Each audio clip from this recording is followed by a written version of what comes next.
کیجیے میں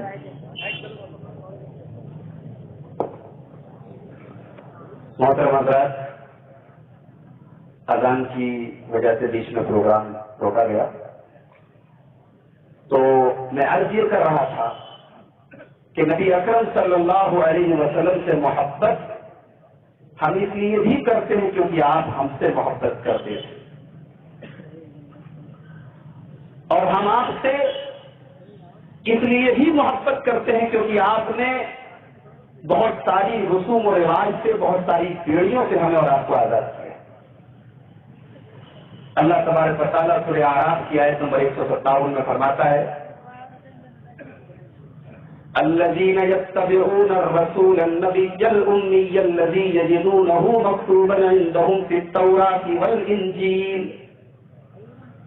ہمارے نبی، ہمارے آخری نبی جناب محمد رسول اللہ صلی اللہ علیہ وسلم کا تذکرہ تم کو تورات میں بھی ملے گا اور تم کو انجیل میں بھی ملے گا۔ یامرہم بالمعروف وینہاہم عن المنکر، میرا وہ آخری نبی تم کو برائیوں سے روکے گا، تمہیں نیکیوں کا حکم دے گا۔ وَيُحِلُّ لَهُمُ الطَّيِّبَاتِ، اور میرے آخری نبی تمہارے لیے پاک چیزوں کو حلال کرتے ہیں۔ وَيُحَرِّمُ عَلَيْهِمُ الْخَبَائِثَ، اور ناپاک چیزوں کو تمہارے لیے حرام قرار دیتے ہیں۔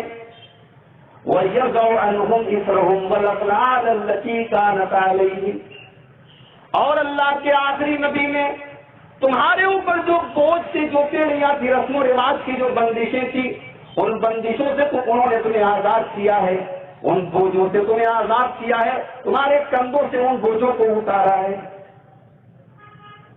ذرا آپ تاریخ کی اور آپ پڑھتے ہیں کہ رسول اکرم صلی اللہ علیہ وسلم نے کیسی کیسی رسموں کا خاتمہ کیا۔ عورت سب سے زیادہ اگر کسی پر ظلم ہو رہا تھا تو عورت کے اوپر ہو رہا تھا۔ نکاح کا تو کوئی سسٹم ہی نہیں تھا، ایک ایک عورت سے 10 لوگ نکاح کیا کرتے تھے۔ شوہر کے مرنے کے بعد عورت کی عزت یہ ہوتی تھی کہ 1 سال تک اسے ایک کوٹری میں بند کر دیتے تھے اور اسی میں وہ سال بھر رہتی تھی۔ ایام حیض میں عورت کے ساتھ بالکل الگ ویوہار کرتے تھے، اس کے ساتھ کھانا پینا سب کچھ حرام تھا۔ عورت کے وجود سے اتنی نفرت تھی کہ کتنے قبیلے ایسے تھے جہاں لڑکی پیدا ہونے پر اس کو زندہ زمین میں دفن کر دیا جاتا تھا، لڑکی کی پرورش کو عیب مانا جاتا تھا۔ اللہ کے نبی صلی اللہ علیہ وسلم نے آ کر دنیا کو یہ پیغام دیا کہ عورت پاؤں کی جوتی نہیں ہے، عورت تو دنیا کے لیے رحمت ہے۔ بیٹی کا مقام آپ نے بتایا، بیوی کا مقام آپ نے بتایا، ماں کا مقام آپ نے بتایا، اور یہ جو تمام گندی رسوم و رواج تھی اس کو ختم کیا۔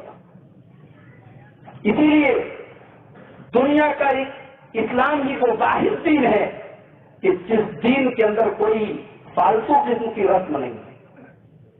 اسلام دین فطرت ہے، بالکل سادگی والا دین ہے۔ یہ دین بھی ہمیں اسی رسول جناب محمد رسول اللہ صلی اللہ علیہ وسلم نے دیا ہے۔ میرے بھائی، تو اللہ نے بڑے صاف الفاظ میں فرمایا کہ میرا نبی تمہارے کندھوں سے ان بوجھوں کو، ان بیڑیوں کو، ان گندی رسم و رواج کو تمہارے کندھوں سے اتارتا اور ہٹاتا ہے۔ مثال کے طور پر میں ایک آسانی جو ہمارے نبی نے ہمیں دی ہے، میں ایک مثال سے آپ کو سمجھانا چاہتا ہوں۔ اسلام کے پہلے عبادت کرنے کے لیے کوئی خاص جگہ ہونی ضروری تھی۔ اگر آپ عبادت گاہ کے اندر ہیں تبھی آپ عبادت کر سکتے ہیں، گھر میں نہیں کر سکتے۔ اسلام نے آنے کے بعد عبادت کا وہ تصور بدلا، ہمارے نبی نے عبادت کا وہ تصور بدلا۔ آئیے بخاری شریف کتاب التیمم کی ایک حدیث دیکھ لیتے ہیں۔ اللہ کے پیارے نبی جناب محمد رسول اللہ صلی اللہ علیہ وسلم فرماتے ہیں، اوتیت خمسا لم یؤتہن احد قبلی، 5 چیزیں مجھے ایسی دی گئی ہیں کہ مجھ سے پہلے اللہ نے کسی کو نہیں دی ہیں۔ 5 مجھے اسپیشل چیزیں، خاص چیزیں دی گئی ہیں۔ نمبر 1، نصرت برعب مسیرۃ شہر، اللہ نے میرے دشمن کے دل کے اندر میرا روب و دبدبا پیدا کر دیا ہے. میرا دشمن مجھ سے 1 مہینے کی مسافت پر بھی ہوتا ہے، اس کے دل میں میرا ڈر ہوتا ہے، میرا دبدبا ہوتا ہے، میرا روب ہوتا ہے، میری ہیبت ہوتی ہے. وَجُعِلَتْ لِيَ الْأَرْضُ مَسْجِدًا وَطَهُورًا، اور دوسری چیز مجھے یہ دی گئی ہے کہ پوری زمین میرے لیے پاک بنائی گئی ہے، پوری زمین میرے لیے مسجد بنائی گئی ہے. فَأَيُّمَا رَجُلٍ مِّنْ أُمَّتِي أَدْرَكَتْهُ الصَّلَاةُ فَلْيُصَلِّ حَيْثُ شَاءَ، میری امت کا کوئی بھی آدمی دنیا کے کسی بھی کونے میں چلا جائے، اگر نماز کا ٹائم ہو جاتا ہے، اگر وہاں پر مسجد موجود نہیں ہے، پوری کی پوری زمین اس کے لیے مسجد بنا دی گئی ہے. اگر پانی نہیں مل رہا ہے، وضو کرنے کے لیے پانی میسر نہیں ہے، زمین کی مٹی اٹھا لے، پوری کی پوری زمین اس کے لیے طہارت کی، تیمم کی چیز بنائی گئی ہے. وہ کہیں بھی دنیا کے کسی بھی کونے میں تیمم کر کے بھی نماز پڑھ سکتا ہے. اور تیسری چیز وہ اوتیت الشفاعہ، اور قیامت کے دن شفاعت کرنے کا اختیار بھی مجھے دیا جائے گا. قیامت کے دن جب سارے نبی شفاعت کرنے سے انکار کر دیں گے تو میدان محشر کی سختیوں سے اللہ تبارک و تعالیٰ سے سختیوں سے بچنے کی دعا کرنا اور حفاظت کرنے کا اختیار بھی مجھے دیا جائے گا. اور چوتھی چیز وَبُعِثَ النَّبِيُّ إِلَىٰ قَوْمِهِ خَاصَّةً، دنیا کے اندر جتنے نبی آئے وہ خاص اپنی امت کی طرف بھیجے گئے، اور میں پوری کی پوری انسانیت کا نبی بنا کر بھیجا گیا. میں سارے کے سارے انسانوں کا نبی بنا کر بھیجا گیا. میں آخری نبی ہوں، میرے بعد کوئی نبی آنے والا نہیں ہے. تو یہ ہمارے نبی جناب محمد رسول اللہ صلی اللہ علیہ وسلم کو خاص چیزیں دی گئی تھی. اس میں سے ایک چیز یہ بھی تھی کہ ہمارے اور آپ کے لیے پوری زمین کو پاک بنایا گیا. تو جس نبی نے ہمیں اتنا آسان دین عطا فرمایا ہے، اور جس نبی نے ہمارے اوپر سے بہت ساری زنجیروں اور بیڑیوں سے، رسم و رواج کی بیڑیوں سے ہمیں آزاد کیا ہے، اس نبی سے ہم محبت کیوں نہ کریں میرے ساتھ؟ ہم اپنے نبی سے اس لیے بھی محبت کرتے ہیں کہ ہمارے نبی نے ہمیں اسلام جیسا دین عطا فرمایا. ہمارے نبی کے ذریعے اللہ تبارک و تعالیٰ نے اسلام جیسا دین ہمیں دیا جو دین فطرت ہے. اسلام اگر ہمیں اللہ کی عبادت کا صحیح طریقہ بتاتا ہے تو دنیا کے حقوق بھی ادا کرنے کی تعلیم دیتا ہے. اسلام یہ نہیں کہتا ہے کہ آپ دنیا کو چھوڑ کے اللہ کی عبادت کرو، یا اللہ کی عبادت چھوڑ کر آپ دنیا میں رہ جاؤ. اسلام ایک بیلنس والا دین ہے، اعتدال والا دین ہے، جو دین اور دنیا دونوں میں اعتدال کا حکم دیتا ہے. بخاری شریف کی وہ حدیث اٹھائیے، اللہ کے نبی صلی اللہ علیہ وسلم کے 3 صحابہ آپ کی بیویوں کے پاس آتے ہیں، سوال کرتے ہیں کہ اللہ کے نبی کی عبادت، آپ کی نمازیں، آپ کے روزے، آپ کی تہجد کیسی ہوا کرتی تھی؟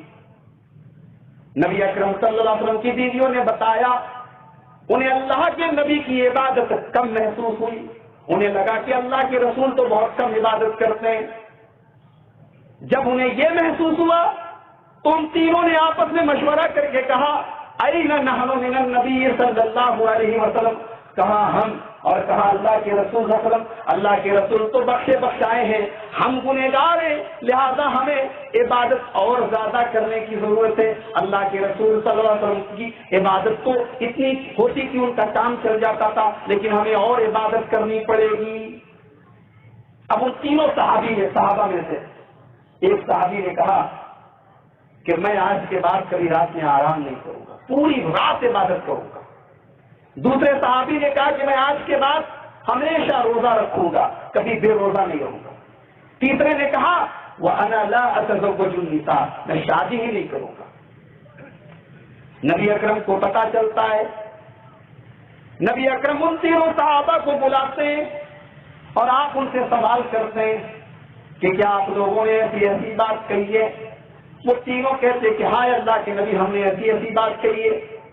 آپ نے فرمایا سنو، اما انی اخشاکم للہ واتقاکم لہ، اے میرے صحابہ کان کھول کر ایک بات سن لو، میں تم سب سے زیادہ اللہ سے ڈرنے والا ہوں. تم سب سے زیادہ میرے دل کے اندر اللہ کا ڈر ہے، اللہ کا تقویٰ ہے، اللہ کا خوف ہے. وَأَصُومُ وَأُفْطِرُ، لیکن میں روزہ بھی رہتا ہوں اور روزہ نہیں بھی رہتا ہوں. میں روزہ بھی رکھتا ہوں، ناغہ بھی کرتا ہوں.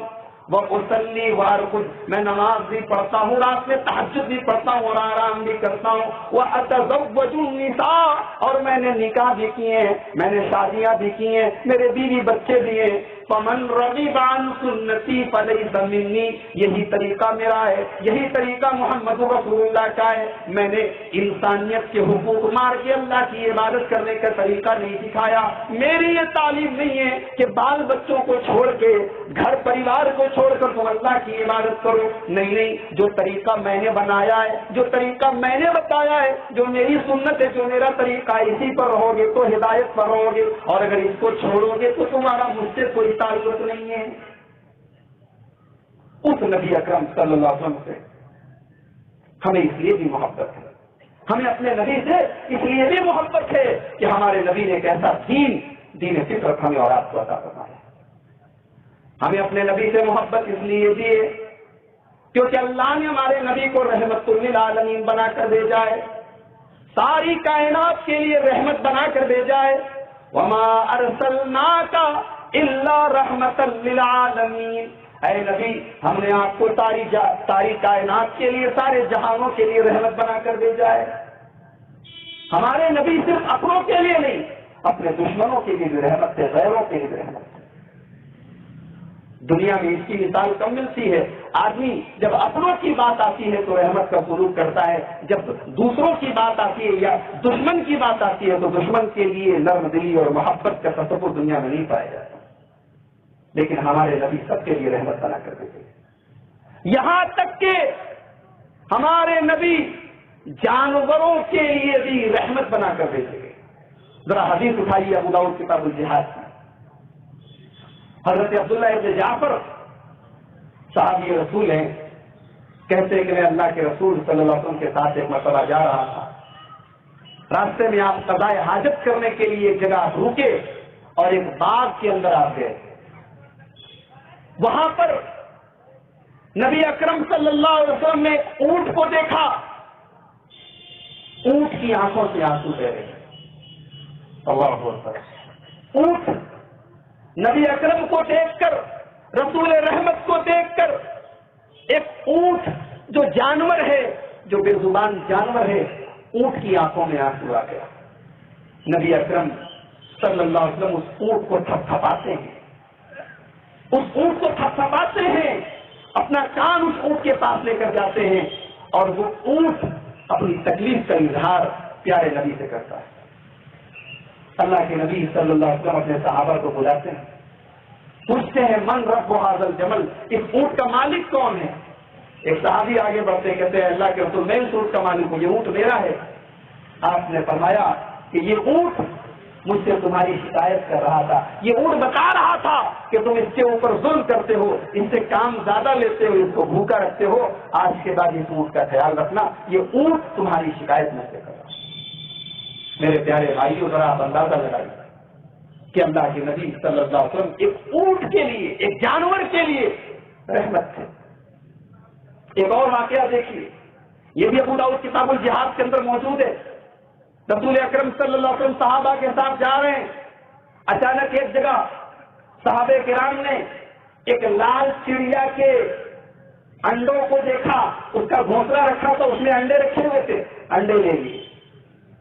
تھوڑی دیر کے بعد وہ لال چڑیا آتی ہے، اپنے گھونسلے میں اپنے انڈوں کو نہیں پاتی ہے، صحابہ کرام جا رہے ہیں، سمجھ جاتی ہے کہ یہی لوگ میرا انڈا لے کے جا رہے ہیں۔ وہ آسمان میں صحابہ کرام کے اوپر اپنے پروں کو پھڑپڑانے لگتی ہے، نبی اکرم کی نگاہ اس پرندے کے اوپر پڑتی ہے، اس چڑیا کے اوپر پڑتی ہے۔ وہ نبی جسے اللہ نے رحمت للعالمین بنا کر بھیجا، ایک پرندے کی تکلیف دیکھ کر سمجھ جاتے ہیں، اس کا پھڑپڑانا دیکھ کر سمجھ جاتے ہیں۔ آپ اپنے صحابہ سے کہتے ہیں من فجا ہذہ بولدھا، اے میرے صحابہ اس پرندے کو، اس چڑیا کو اس کے بچوں سے کس نے دور کیا ہے، اس کے انڈے کس نے لیے ہیں؟ ایک صحابی آگے بڑھتے ہیں، یا رسول اللہ میں نے اس کے انڈے لیے ہیں۔ آپ کہتے جاؤ اس کا انڈا وہاں پر رکھا۔ میرے پیارے بھائیوں، وہ نبی جو جانوروں، پرندوں تک کے لیے جسے اللہ نے رحمت بنا کر بھیجا، جس نبی کو اللہ نے ساری کائنات کے لیے رحمت بنا کر بھیجا، اس نبی سے محبت ہم کیوں نہ کریں؟ میرے نبی سے محبت یہ تو پرندہ ہے، یہ تو اونٹ ہے، اس کے اندر تو جان ہوتی ہے۔ میرے نبی سے محبت کرنے والوں کی لسٹ میں بے جان چیزیں بھی شامل ہیں۔ ذرا بخاری شریف کی وہ حدیث اٹھا کے دیکھیے، اللہ کے پیارے نبی صلی اللہ علیہ وسلم ایک لکڑی کے تنے پر، کھجور کی لکڑی کے تنے پر آپ خطبہ دیا کرتے تھے۔ ایک عورت جو اللہ کے رسول صلی اللہ علیہ وسلم کا خطبہ سننے کے لیے آیا کرتی تھی، ایک دن عورت نے آ کر کہا کہ اے اللہ کے نبی، آپ اس لکڑی کے تلے پر خطبہ دیتے ہیں، کیا ہی اچھا ہوتا، میرا بیٹا بڑئی ہے، میرا بیٹا لکڑی وغیرہ کا کام کرتا ہے، اے اللہ کے رسول اگر آپ حکم دیں تو میں اپنے بچے کے ذریعے آپ کی تقریر کرنے کے لیے ایک ممبر بنوا دیتی ہوں جس کے اوپر آپ کھڑے ہو کے خطبہ دیں۔ اللہ کے رسول حکم اجازت دے دیتے۔ اگلے جمعہ کا خطبہ آتا ہے، اللہ کے رسول مسجد میں تشریف لاتے ہیں، لکڑی کا تنا کنارے پڑا ہوا ہے اور اس لکڑی کے تنے کی جگہ خوبصورت ممبر بنا کر جو اس عورت کے لڑکے نے بنایا تھا وہ آ کر موجود ہے۔ نبی اکرم اس ممبر کے اوپر کھڑے ہو کر خطبہ دینے لگتے ہیں۔ جیسے ہی اللہ کے نبی اس ممبر کے اوپر کھڑے ہوتے ہیں، اس لکڑی کے تنے سے رونے کی آواز آنے لگتی ہے۔ فصاحت النخلۃ، اتنی تیز رونے کی آواز آنے لگتی ہے، حتی کادت ان تنشق، ایسا لگنے لگتا ہے کہ اس لکڑی کے تنے سے اتنی زور زور سے آواز آنے لگتی ہے، ایسا لگنے لگتا ہے کہ کہیں یہ پھٹ نہ جائے۔ نبی اکرم صلی اللہ علیہ وسلم منبر سے اترتے ہیں، اس لکڑی کے تنے کے پاس جاتے ہیں، اسے اپنے سینے سے لگاتے ہیں، وہ لکڑی کا تنا جو ابھی چلا رہا تھا، جس کے اندر سے چلانے کی رونے کی آواز آ رہی تھی، وہ خاموش ہو جاتا ہے، اس میں سے آواز آنی بند ہو جاتی ہے۔ نبی اکرم اپنے سینے سے لگاتے ہیں، اس کو آواز آنی بند ہو جاتی ہے۔ تھوڑی دیر کے بعد فجعلت تعین انین الصبی، جیسے چھوٹا بچہ جب رونے لگتا ہے اور ماں باپ اس کو گود میں لے لیتے ہیں، چپ کراتے ہیں تو بچہ رونا بند کر دیتا ہے، لیکن اس کے سسکنے کی آواز آتی رہتی ہے۔ صحابہ کرام کہتے ہیں کہ لکڑی کے تنے سے سسکنے کی آواز آ رہی تھی، چسکیوں کی آواز آ رہی تھی۔ اللہ کے رسول صحابہ سے کہتے ہیں کہ جانتے ہو یہ تنا کیوں رو رہا تھا؟ یہ تنا اس لیے رو رہا تھا کیونکہ اس کے اوپر اللہ کا ذکر ہو رہا تھا، اس کے اوپر قرآن اور حدیث بیان کیا جا رہا تھا، اس کے اوپر اللہ کے رسول اللہ کا ذکر کیا کرتے تھے، اور اس ذکر سے اتنی محبت اس کو ہو گئی کہ اس کی جدائی میں جب نبی اکرم صلی اللہ علیہ وسلم اس لکڑی کے تنے کو چھوڑ دیتے ہیں اور منبر پر کھڑے ہو جاتے تو رونے لگتا ہے، وہ یہ جدائی برداشت نہیں کرتا تھا۔ امام سفیان ثوری رحمۃ اللہ علیہ جب یہ حدیث پڑھا کرتے تھے تو رونے لگتے تھے، کہتے تھے کہ اے لوگوں، جب نبی اکرم صلی اللہ علیہ وسلم کی جدائی پر ایک لکڑی کا تنا رونے لگتا ہے تو تم لوگ کیوں نہیں اپنے نبی کی جدائی میں، تمہاری آنکھوں میں آنسو کیوں نہیں آتے؟ تم تو انسان ہو۔ میرے پیارے ساتھیوں، اس نبی سے ہم محبت کیوں نہ کریں کہ جو نبی ہمارا خیر خواہ، ہماری بھلائی کی حد درجہ کوشش کرنے والا، اور وہ نبی کہ جس نے اپنی ذات کے لیے، اپنے گھر والوں کے لیے کچھ نہیں مانگا، اللہ سے مانگا تو اپنی امت کے لیے مانگا۔ اللہ نے ہر نبی کو دنیا میں ایک دعا ایسی دی کہ جس کے قبول کرنے کی گارنٹی لی اللہ نے، اور ہمارے نبی کو بھی ایک ایسی دعا دی گئی، لیکن اس دعا کو بھی اللہ کے نبی صلی اللہ علیہ وسلم نے اپنی ذات کے لیے یا اپنے گھر والوں کے لیے یا اپنے فائدے کے لیے آپ نے استعمال نہیں کیا، اس دعا کو بھی آپ نے اپنی امت کے لیے سنبھال کے رکھا۔ ذرا اٹھائیے صحیح بخاری کتاب الفضائل کی حدیث، جس میں اللہ کے نبی جناب محمد رسول اللہ صلی اللہ علیہ وسلم فرماتے ہیں لِكُلِّ نَبِيٍّ دَعْوَةٌ مُسْتَجَابَةٌ، اللہ نے ہر نبی کو ایک دعا ایسی دی کہ جس دعا کے قبول کرنے کی گارنٹی لی۔ فَتَعَجَّلَ كُلُّ نَبِيٍّ بِدَعْوَتِهِ، اور ہر نبی نے اپنی اس دعا کو دنیا ہی نے مانگ لیا۔ وَإِنِّي اِخْتَبَأْتُ دَعْوَتِي، لیکن میں اپنی دعا کو سنبھال کے رکھے ہوئے ہوں، کس کے لیے؟ شفاعتاً لأمتی یوم القیامہ، اپنی امت کے لیے، اپنی امت کی شفاعت کے لیے میں نے سنبھال کے رکھا ہے۔ اور یہ بھی آپ نے فرما دیا کہ میری شفاعت سب کو ملنے والی نہیں ہے۔ ہر آدمی اگر یہ امید لگا رہا ہے کہ مجھے میرے نبی کی شفاعت ملے گی تو ذرا اس کسوٹی پر بھی اپنے آپ کو پرکھے۔ اللہ کے رسول صلی اللہ علیہ وسلم فرمایا کہ وہی نائلۃ انشاءاللہ من مات من امتی لا یشرک باللہ شیئا، قیامت کے دن میری شفاعت اس آدمی کو نصیب ہوگی جو دنیا سے اس حال میں مرا ہو کہ اللہ کے ساتھ شرک نہ کیا ہو۔ اگر شرک ہوا ہو کبھی زندگی میں تو توبہ کر کے مرا ہو، اس حال میں اس کا خاتمہ ہوا ہو کہ اس نے شرک نہ کیا ہو۔ اگر شرک کے اوپر کسی کا خاتمہ ہوتا ہے تو نبی اکرم صلی اللہ علیہ وسلم نے صاف اعلان کر دیا کہ قیامت کے دن بھی اس کو میری شفاعت نصیب نہیں ہوگی۔ میرے پیارے بھائیوں، اس نبی سے ہم محبت اس لیے بھی کرتے ہیں کہ اس نبی نے ہمیں اور آپ کو اتنا ہمارا خیال رکھا کہ قیامت کے دن ہماری شفاعت کے لیے دعا کو سنبھال کر، اور اس نبی کے اوپر درود اگر ہم بھیجتے ہیں تو درود بھیجنے کی یہ فضیلت اللہ کے نبی نے بتائی کہ ہمارا ہر دکھ دور ہو سکتا ہے، ہر مصیبت دور ہو سکتی ہے۔ جس نبی کا یہ مقام ہے کہ ان کے اوپر درود بھیجنے سے ہماری مصیبتیں دور ہو سکتی ہیں، ذرا آئیے ترمذی شریف کی وہ حدیث دیکھ لیتے ہیں۔ اسے امام ترمذی کتاب صفۃ القیامہ میں لائے ہیں، اور حدیث کے راوی حضرت ابی بن کعب رضی اللہ تعالیٰ عنہ ہیں۔ وہ اللہ کے رسول حضور سے کہتے ہیں کہ اے اللہ کے رسول، انی اقسم الصلاۃ علیک، میں آپ کے اوپر بہت زیادہ درود پڑھتا ہوں، بہت زیادہ میں آپ کے اوپر درود پڑھتا ہوں، فکم اجعل لک من صلاتی، تو اے اللہ کے نبی یہ بتائیے کہ میں جب اللہ کے سامنے دعا کرنے کے لیے ہاتھ پھیلاؤں تو اپنی دعا کا کتنا حصہ میں آپ کے لیے درود کے لیے خاص کر دوں۔ اے اللہ کے نبی، کیا میں اپنی دعا کا 1/4 حصہ آپ کے لیے دعا کے لیے خاص کر دوں؟ اللہ کے رسول نے فرمایا کہ بہت اچھی بات ہے، 1/4 اگر تم اپنی دعا کا حصہ میرے اوپر درود کے لیے خاص کر لیتے ہو تو بہت اچھی بات ہے، اور اگر اس سے زیادہ تم اور میرے اوپر درود پڑھو تو اور اچھی بات ہے۔ حضرت ابی بن کعب کہتے ہیں اے اللہ کے نبی، اگر میں اپنی دعا کا 1/3 حصہ اپنی دعا کو 3 پارٹ میں بانٹ دیتا ہوں اور 1/3 حصہ میں آپ کی کے اوپر درود بھیجنے کے لیے خاص کر دیتا ہوں تو کیسا ہے؟ اللہ کے رسول کہتے ہیں بہت بہتر ہے، اور اگر اس سے بھی زیادہ تم میرے اوپر درود بھیجو تو اور اچھی بات ہے۔ حضرت ابی بن کعب کہتے ہیں اے اللہ کے نبی، اگر میں اپنی دعا کا 2/3 حصہ میں آپ کے اوپر درود پڑھنے کے لیے خاص کر دوں، آپ نے فرمایا اگر اس سے بھی زیادہ تم میرے اوپر درود بھیجو تو اور اچھی بات ہے۔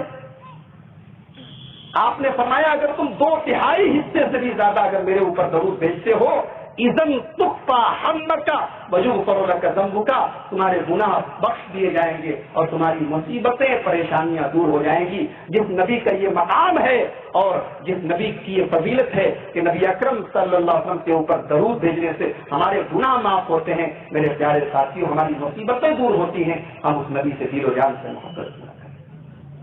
اور ایک بات آپ کو اور بتا دوں کہ سب سے بڑا بخیل اور کنجوس ہے وہ آدمی جس کے سامنے نبی اکرم کا نام لیا جائے وہ آپ کے اوپر درود نہ پڑے۔ آپ وہ حدیث دیکھیے، ترمذی شریف کی حدیث ہے، اور جس کے راوی نواسۂ رسول حضرت حسین ابن علی رضی اللہ تعالیٰ عنہ ہیں۔ وہ کہتے ہیں کہ اللہ کے رسول صلی اللہ علیہ وسلم فرمایا البخیل من ذکرت عنده فلم یصلی علیہ، سب سے بڑا کنجوس وہ آدمی ہے جس کے سامنے میرا ذکر کیا جائے، نبی اکرم کا ذکر کیا جائے اور وہ آپ کے اوپر درود نہ پڑے۔ اور درود کی سب سے چھوٹی شکل ہے صلی اللہ علیہ وسلم، تو کم سے کم ہمارے نبی صلی اللہ علیہ وسلم کا نام آئے تو ہمیں اور آپ کو اب اللہ کے رسول کے اوپر درود پڑھنا چاہیے۔ تو یہ پہلا سوال تھا کہ ہم اپنے نبی سے محبت کیوں کریں۔ دوسرا سوال یہ تھا کہ ہم اپنے نبی سے کتنی محبت کریں۔ اس سوال کا جواب اگر آپ کو دیکھنا ہے تو قرآن کریم کے اندر سورہ توبہ کی آیت نمبر 24 آپ اٹھا کے دیکھیں، سورہ توبہ آیت نمبر 24۔ نبی سے کتنی محبت ہونی چاہیے، ذرا اس آیت کو آپ دیکھیے، بہت غور سے دیکھنے کی ضرورت ہے۔ قُلْ إِنْ كَانَ آبَاؤُكُمْ وَأَبْنَاؤُكُمْ وَإِخْوَانُكُمْ وَأَزْوَاجُكُمْ وَعَشِيرَتُكُمْ وَأَمْوَالٌ اقْتَرَفْتُمُوهَا وَتِجَارَةٌ تَخْشَوْنَ كَسَادَهَا وَمَسَاكِنُ تَرْضَوْنَهَا۔ اللہ تعالیٰ نے 8 چیزوں کا بیان کیا، 8 چیزوں کو ذکر کیا۔ فرمایا اے نبی آپ کہہ دیجئے اے ایمان والو، اگر تم اللہ سے اور اللہ کے رسول سے اور اللہ کی راہ میں جہاد سے محبت کرتے ہو یہاں پر ایک غور کرنے والی یہ بات بھی ہے کہ اللہ کے رسول کی محبت کو اللہ نے اپنی محبت کے ساتھ جوڑا ہے کہ اگر تم اللہ سے محبت کرتے ہو، رسول سے محبت کرتے ہو اور اللہ کی راہ میں جہاد، 3 چیزوں کا ذکر کیا کہ ان 3 چیزوں سے محبت کرتے ہو تو ایک کسوٹی بتائی اللہ نے۔ کیا کسوٹی بتائی؟ اے نبی آپ کہہ دیجئے کہ کہیں ایسا تو نہیں کہ تم اپنے باپ دادا کی محبت میں اتنے گرفتار ہو گئے ہو، باپ دادا سے اتنی زیادہ محبت ہے کہ وہ محبت اللہ اور اس کے رسول سے زیادہ ہے۔ کہیں ایسا تو نہیں کہ تمہیں اپنی اولاد سے اتنی زیادہ محبت ہے کہ وہ اللہ اور اس کے رسول سے بھی زیادہ ہے۔ تیسری چیز وہی اخوانکم، کہیں ایسا تو نہیں کہ اپنے بھائیوں کی محبت میں تم اتنے آگے بڑھ گئے ہو کہ اللہ اور اس کے رسول سے زیادہ اپنے بھائیوں سے محبت کرتے ہو۔ نمبر 4 وازواجکم، کہیں ایسا تو نہیں کہ تم اپنی بیویوں سے، اپنے بال بچوں سے اتنی زیادہ محبت کرتے ہو کہ اللہ اور اس کے رسول سے بھی زیادہ کرتے ہو۔ نمبر 5 وعشیرتکم، اپنے خاندان سے، کہیں ایسا تو نہیں کہ تم اللہ اور اس کے رسول سے زیادہ اپنے خاندان سے محبت کرتے ہو۔ نمبر 6 واموال اقترفتموها، کہیں ایسا تو نہیں کہ وہ مال وہ دولت جس کو تم جمع کرتے ہو، جس کو تم محنت سے کماتے ہو، اس مال کی محبت تمہارے دل میں اللہ اور اس کے رسول سے زیادہ ہے۔ ذرا دیکھیے آپ آج کل ہمارے ملک کا کیا ماحول چل رہا ہے، جیسے 500 اور 1000 کے نوٹ کے اوپر پابندی لے۔ بہت سارے مسلمان بھی یہ نوٹ بدلنے والے کام میں کمیشن لے کے 4 لاکھ روپیہ آپ مجھ کو دیجئے، 4 لاکھ 5 لاکھ دیجیے، میں آپ کو ریٹرن میں 4 لاکھ دوں گا، 1 لاکھ میرا کمیشن ہوگا، میں آپ کے کالے دھن کو سفید کروں گا۔ یہ کام ہو رہا ہے، مسلمان کر رہا ہے۔ اس سے مطلب نہیں کہ یہ حلال ہے کہ حرام ہے۔ پیسے کے بدلے پیسہ زیادہ لینا کھلم کھلا سود ہے میرے بھائیو، بیاج ہے یہ، اور اس پر کسی کا اختلاف نہیں ہے، کسی مسلک کا اختلاف نہیں، تمام لوگوں کا اتفاق ہے کہ یہ چیز حرام ہے۔ لیکن آج دھڑلے سے ہر شہر میں اپنے مسلمان بھائی بھی یہ کام کر رہے ہیں، کمیشن لے کے لوگوں کے نوٹ بدل رہے ہیں۔ نہیں میرے ساتھیوں، اس کا مطلب یہ ہوا کہ مال کی محبت ہمارے دل میں اللہ اور اس کے رسول سے زیادہ ہے۔ حساب دینا پڑے گا کل قیامت کے دن، بچ نہیں سکتے ہم۔ کل قیامت کے دن 5 سوالوں کا حساب دینے کے پہلے ہل نہیں سکتے ہم۔ اللہ کے رسول صلی اللہ علیہ وسلم نے فرمایا، ترمذی کی روایت ہے، لا تزول قدم ابن آدم من عند ربه یوم القیامہ، قیامت کے دن کوئی آدمی اپنی جگہ سے ہل نہیں سکتا جب تک 5 سوالوں کا جواب نہ دے۔ ان عمرہ فیما افنا، اپنی زندگی کو کہاں گزارا، وان شبابہ فیما ابلا، اپنی جوانی کو کہاں گزارا، ومالہ من این اکتسبہ وفیما انفقہ، اور مال کہاں سے کمایا اور کہاں پر خرچ کیا۔ اور 5واں سوال وماذا عمل فیما علم، اور دنیا میں جو علم حاصل کیا، جو نالج گین کی، قرآن و حدیث کے بارے میں جو جانا، جو سیکھا، جو پڑھا، جو سنا، اس کے اوپر تم نے عمل کیا۔ میرے ساتھیوں، یہ مال اللہ تبارک و تعالیٰ کی بہت بڑی نعمت ہے تو بہت بڑا فتنہ بھی ہے۔ اس مال کی محبت میں بھی آج انسان اللہ اور اس کے رسول کو بھول جاتا ہے۔ اللہ نے 7ویں چیز بیان کی، وہ اموال اقترفتموها، وہ مال جس کو تم کماتے ہو۔ دیکھو ذرا غور کرو، اپنے دل کو ٹٹولو، اپنے گریبانوں میں جھانکو، کہیں ایسا تو نہیں کہ مال کی محبت اللہ اور اس کے رسول سے زیادہ ہو رہی۔ نمبر 7 وَتِجَارَةٌ تَخْشَوْنَ كَسَادَهَا، بزنس کرنے والوں، تجارت کرنے والوں، ویاپار کرنے والوں، تمہیں اپنی تجارت سے بڑی محبت ہوتی ہے، اپنے کاروبار سے بڑی محبت ہوتی ہے۔ ایک بزنس مین آدمی، ایک کاروباری آدمی اپنے کاروبار سے بڑی محبت کرتا ہے۔ اللہ فرما رہا ہے، وہ تجارت کرنے والوں، وہ بزنس کرنے والوں، تم اپنی تجارت سے محبت کرو، میں منع نہیں کرتا، لیکن اپنے دل کے اندر ذرا جھانک کر دیکھو، اپنے دل کو ذرا ٹٹول کر دیکھو، کہیں ایسا تو نہیں کہ تجارت کی محبت اللہ سے بھی زیادہ ہو گئی ہے، تجارت کی محبت رسول سے بھی زیادہ ہو گئی ہے۔ اذان ہو رہی ہے، حی علی الصلاۃ، حی علی الفلاح، آؤ کامیابی کی طرف، آؤ نماز کی طرف، اور ہماری تجارت چل رہی ہے، تجارت چل رہی ہے، ہماری دکان ہماری بند نہیں ہو رہی ہے۔ اس کا مطلب یہ ہوا کہ ہمیں اپنی تجارت اللہ اور اس کے رسول سے زیادہ عزیز اور پیاری ہے۔ ہم 5 منٹ کے لیے اپنی دکان کا شٹر گرانے کے لیے تیار نہیں ہیں، ہم نماز چھوڑنے کے لیے تیار ہیں، تجارت چھوڑنے کے لیے تیار نہیں ہیں۔ اللہ تعالیٰ کہے غور کرو، دیکھ لو اپنے دل کے اندر، جھانک لو، کہیں ایسا تو نہیں کہ اللہ اور اس کے رسول کی محبت تمہارے دل میں تجارت سے زیادہ ہے؟ تجارت سے اللہ کے رسول اور اس کی محبت سے زیادہ تجارت کی محبت ہے۔ نمبر 8، وہ مساکن ترضونھا، اور اپنی بلڈنگوں پر، اپنے اونچے اونچے مکانوں پر فخر کرنے والوں، اپنے مکان اور بلڈنگوں سے محبت کرنے والوں، اگر تمہیں اپنے مکان اور گھر سے محبت ہے تو کرو، لیکن اگر یہ محبت اللہ اور اس کے رسول سے زیادہ ہے تو سن لو۔ 8 چیزوں کا اللہ نے ذکر کیا، میں پھر سے ریپیٹ کر رہا ہوں۔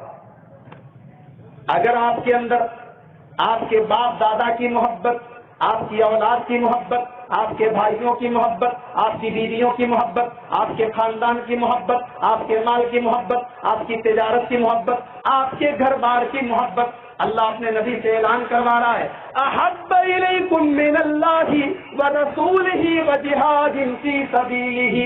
اگر ان 8 چیزوں کی محبت تمہارے دلوں میں اللہ سے زیادہ ہو جائے، رسول سے زیادہ ہو جائے، اور اللہ کی راہ میں جہاد سے زیادہ ہو جائے، فتربصوا حتی یاتی اللہ بامرہ، تو اللہ کے عذاب کا انتظار کرو، اللہ کے عذاب کا انتظار کرو۔ اور آیت کا اختتام کس جملے پر ہو رہا ہے؟ واللہ لا یہدی القوم الفاسقین، اور اللہ ایسے فاسق لوگوں کو ہدایت نہیں دیتا۔